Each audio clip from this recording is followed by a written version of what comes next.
इतिहास के अनुसार कोहिनूर मूल रूप से कोलूर खान, जो कि वर्तमान में आंध्र प्रदेश में स्थित है, वहां से खनन किया गया था और मुगल साम्राज्य के संस्थापक बाबर ने अपनी डायरी में इसके बारे में लिखा था। उन्होंने दावा किया था कि अलाउद्दीन खिलजी ने 14वीं सेंचुरी की शुरुआत में दक्षिण भारत में प्रवेश करने पर इसे प्राप्त किया और कल्कियों से जब्त कर लिया। वह खिलजी वंश का एक सम्राट था जिसने दिल्ली सल्तनत पर शासन किया और भारत के 3 मंगोल आक्रमणों का सफलतापूर्वक विरोध किया। अलाउद्दीन खिलजी के बाद कोहिनूर हीरे का अगला हकदार बाबर रहा।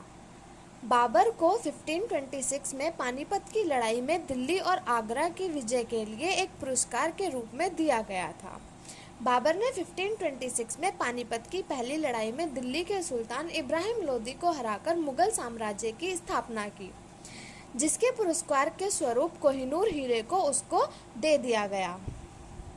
जब 1635 में शाहजहां मुगल सम्राट बना तो उसने अपने खजाने में से अधिकांश रत्नों का उपयोग भव्य मयूर सिंहासन बनाने के लिए करने का फैसला किया। शाहजहां जनवरी 1628 से जुलाई 1658 तक शासन करने वाले मुगल साम्राज्य का 5वां सम्राट था। मुगलों ने उनके मार्गदर्शन में अपनी सांस्कृतिक उपलब्धियों को शिखर प्राप्त किया था। 1738 में नादिर शाह ने भारत पर आक्रमण किया, दिल्ली का नरसंहार किया और शाही मयूर सिंहासन को अपने साथ ले लिया। 1740 के दशक में नादिर शाह के जीवनी लेखक मोहम्मद मेहरवी ने पहली बार सिंहासन पर एक मोर के सिर में कोहिनूर को देखने की रिपोर्ट दी थी। 1747 में नादिर शाह की मृत्यु के बाद उसका पोता कोहिनूर का मालिक बन गया था। अहमद शाह दुरानी के समर्थन के बदले में नादिर शाह के पोते ने कोहिनूर को अहमद शाह दुरानी को सौंप दिया, जिन्हें 1751 में अफगान साम्राज्य के संस्थापक अहमद शाह अब्दाली के नाम से भी जाना जाता था। उनके एक पोते शुजा शाह दुरानी ने माउंट स्टुअर्ट के दौरान हीरो से युक्त एक कंगन पहना था। शाह शुजा ने 1809 में यूनाइटेड किंगडम के साथ एक संभावित रूसी आक्रमण से अफगानिस्तान की रक्षा में मदद करने के लिए एक समझौता किया, लेकिन उसे जल्दी ही हटा दिया गया। हालांकि वह हीरे के साथ लाहौर भाग गया, जहां सिख साम्राज्य के संस्थापक रणजीत सिंह ने 1813 में अपने अतिथियों के बदले इस नियंत्रण हासिल कर लिया।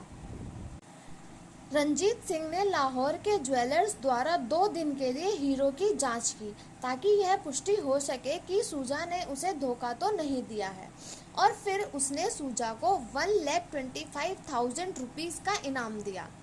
अमृतसर के प्रमुख जोरियों ने उसे सलाह दी कि हीरा अमूल्य है, इसलिए उसने उसे अपनी पगड़ी के सामने रख दिया और एक हाथी पर परेड दी ताकि प्रजा उसे देख सके।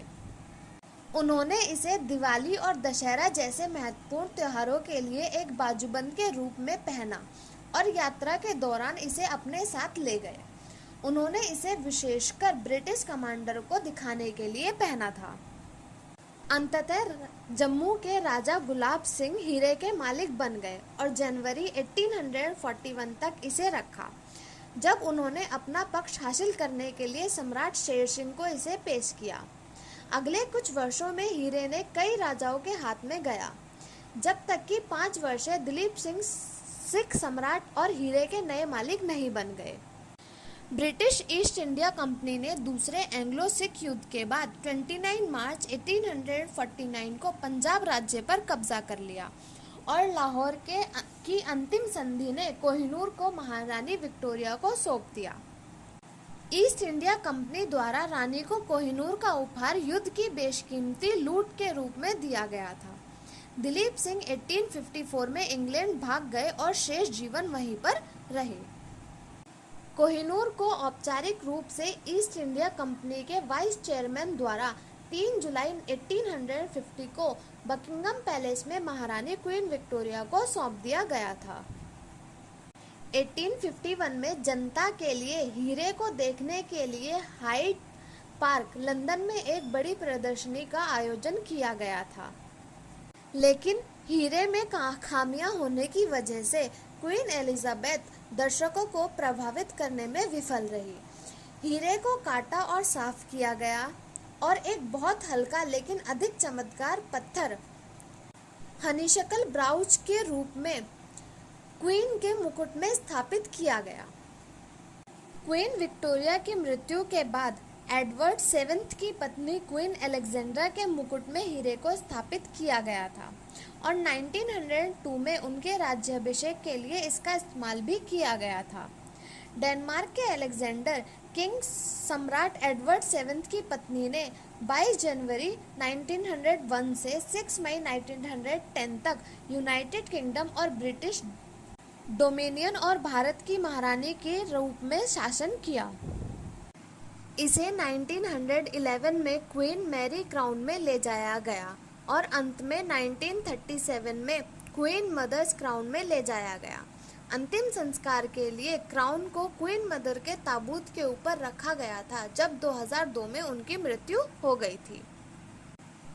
इस साल की शुरुआत में ब्रिटिश राजशाही ने अपने उद्गम की 70वीं वर्षगांठ पर महारानी एलिजाबेथ सेकंड ने अपने इच्छा की घोषणा की कि चार्ल्स उनके उत्तराधिकारी बने और अगला राजा बने और चार्ल्स की पत्नी क्वीन कंसॉर्ट बने।